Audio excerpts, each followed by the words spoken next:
Hi, I'm Jerry Kelvin, and my channel is all about photographing and filming wildlife. Now, what have I got in store for you today? Let's take a look. Well, hi and welcome to my wintry office. The sun has finally come out. It's a beautiful day and there's lots of birds in the reserve. They're all coming back to re-establish old territories or new ones. So spring is on its way. Lots of birds. Really feel the atmosphere is building up. Now it's time to talk about the flash. Using the flash in different environments.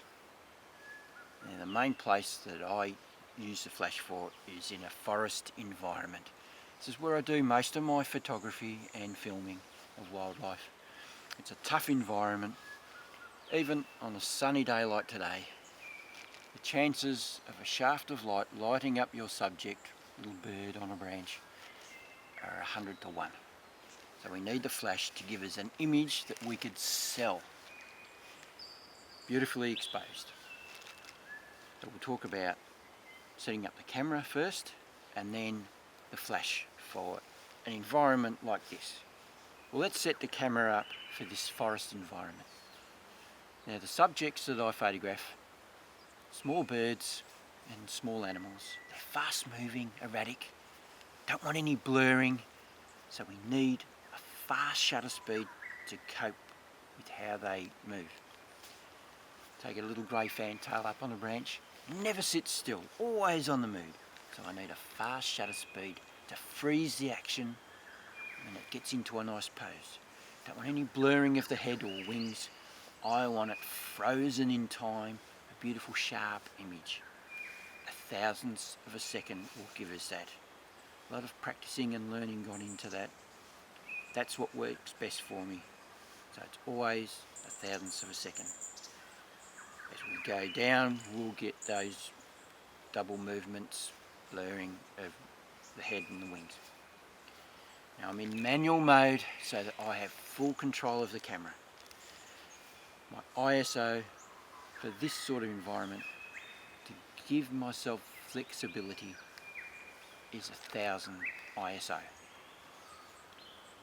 Now the only thing that I'm playing with as I walk around the forest, something happens in front of me at different distances, is the aperture. That's what I'm moving up and down.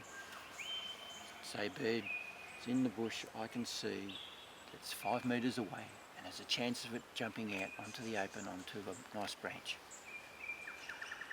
I know that I need to open my aperture up fully at that distance with that flash. As it comes up closer, say it's within 3 metres, F10, F11 will work for me, and we're shooting in RAW so that we can tweak our brightness up and down if we're slightly out, which will probably be the case because it's educated guessing with our aperture. So that's how we set our camera up. We're in a forest environment. Won't go into how I set it up for the focusing system and everything because we're talking about the flash today. So that's next. It's time to talk about setting up the flash to go with that high shutter speed and the versatility of that high ISO as well. Let's set the flash up to go with how we've got the camera configured. We go into manual mode so that we have control over the flash and how it reacts with the camera. We need full power to be flexible at different distances. 5 metres away, I know full power will work beautifully for me. As it comes in closer, all I'm doing, like I said before, is moving the aperture up and down. I know what works best at different distances, up close, further away. It's practicing and learning. Now to match up with that fast shutter speed, we need high speed curtain sync. If we don't, it'll be in a automatic mode, even though we're in manual. The curtain sync needs to be matched up. Otherwise, it'll go to 200th or 2 50th of a second. It just overrides the camera's shutter speed and will go for its exposure of what it thinks will be right. And we don't want that. So we need to be in high speed curtain sync, and that's the icon with the H and a lightning strike. So make sure that that is on. Now we're right to go, ready for action in the forest environment where it's dark and dim, and that goes for just about anywhere. Overcast day in an open environment too. We've got subjects, got birds flying past. We have a subject that's up close, and you just need to get it nicely exposed. We can use a flash there as well. Right, let's move on to the accessories we can use with the flash to give us different effects or to fix things up. My first accessory is the Better Beamer Flash Extender. Been a great tool over the years for extending the power of your flash. Now how that works is there's lots of ridges on that lens on the front that are angled in so that they contain the light. Just the same way that a lighthouse works, contains the light into a beam and throws it as far as it can. And it was beautiful, it worked really well on my 5D Mark II because the restrictions I had with the ISO on that 500 was as high as I could go without getting noise. I needed that, and it worked really well, freed me up a lot. On the 7D Mark II, don't use it as much. It's always in the bag, there's always a chance that I need it, different situations. But it's not quite as necessary now that I can go up to very high ISOs of 1000, 2000 without getting much noise. So it's a great tool, cheap way to power up your flash without going to the expense of buying the 600EX or whatever. It's about $50, something like that, delivered from B&H in America. So a cheap way of boosting up the power of your flash. Now you do have to remember that it is a concentrated beam, so if you're going to do a landscape shot of something, you're not going to get it spread out. So you'll see, you can do good effects with that, I suppose. You circle around the subject, everything else is dark and whatever. So yeah, that's the Better Beamer, and let's have a look at the Gary Fong light diffuser and how I use that. Put it up like that, you get the light coming out 360 degrees as well as out the top, so we bounce off all four walls and off the ceiling. Works really well when we're doing a shot of quite a few people, a group of people, covers them all, even so they're lit up at the sides as well. It looks nice. And we cut down on background shadows as well off our subject. Did a wedding with it and it worked really well, loved it. What I found for in the forest, it's great when you're up close to subjects. Now there's a little animal that I love to film and photograph, and that's the agile antechinus. On the tips of the hair I get aliasing, and it's the sensor of the camera, not the flash, that's causing the problem. Because even in full sunlight without a flash, I get the same effect. I get this aliasing effect right on the tips of the fur and on their whiskers. So the Gary Fong lightsphere helped me out in that department, almost cutting it down to zero. But because we're cutting down the power of light coming out, we have to be up close, which my subject allows me to do. So I've been getting some beautiful results. Hair's very clean, not getting that aliasing problem. And to stop it coming out 90 degrees around the side, because we want all the power to come out the front, I've simply used a rag around with elastic band, obviously. So that's how we can combat the light coming out the sides and getting it all out the front. A beautiful little tool for so many applications. took a photograph of my daughter in the forest with their family pet, their border collie. Took it off the camera, put it beside him.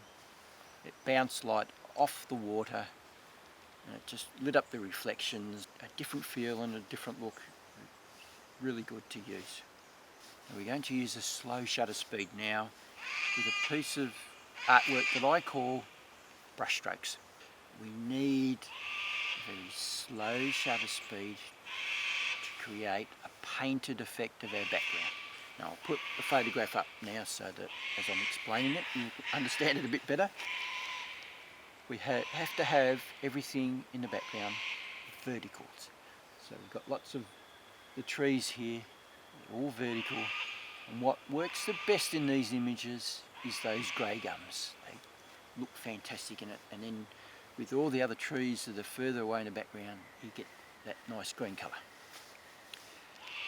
But because we're never going to be perfectly coming down in a straight motion, you get little wiggles as we come down. We shake a little bit, so we get that painted effect as the trees and everything in the background look streaky. It's an awesome effect. Now I built on that by adding the flash and finding something of interest that I could freeze right at the end. So my flash is set to second curtain sync. Depends on how close I am to the subject whether or not I've got it on full power or not. So the flash is set up, the camera's now set up. Now it's a lot of practicing and experimenting with our speed and different subjects to get beautiful effects.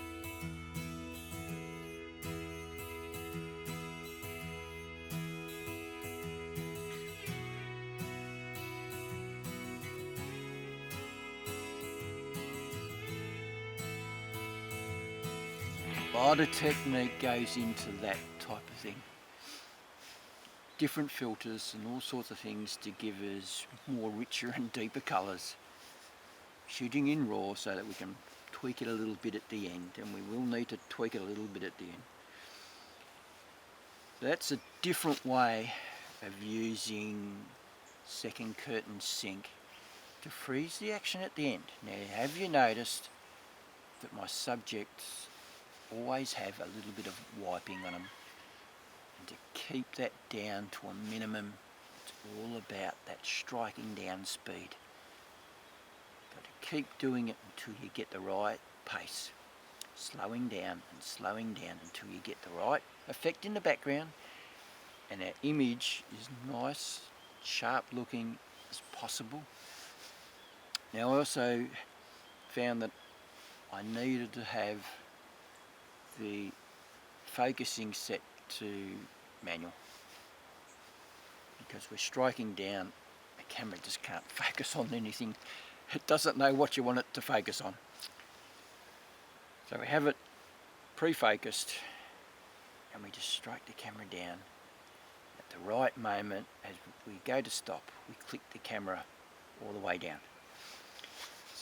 So great effect. Go and have a play, see what you can come up with. I absolutely love playing around with that sort of stuff. Haven't done it for a while because I've been focusing too much on wildlife lately, but you can get some amazing images if you get out there and have a play. So that's using second curtain sync. Well, that's all I've got for you today. Bit of a look at the flash and how I go about using it in a forest environment and some of the accessories that go along with it. Now if you'd like to subscribe, you'll get notification whenever I do anything else, like the latest flash, the 600, what is it? EX, the second version of this. It's only been out a few months, so I'm going to do a full review on it. So click on the subscription button and yeah, you'll get that notification when I do it. Now if you'd like to go and have a look at all the things I've been doing over the years, like birds in flight, other camera related stuff, over 40 videos to choose from. Click on the icon down below, take you to my channel. Now just remember, if you don't do you don't get. So get out there and start photographing and filming wildlife. See ya. Bird jumps onto a branch, it's twitching, it's moving around. I need to freeze the action. I don't want that head being blurred or whatever. Stop laughing at me.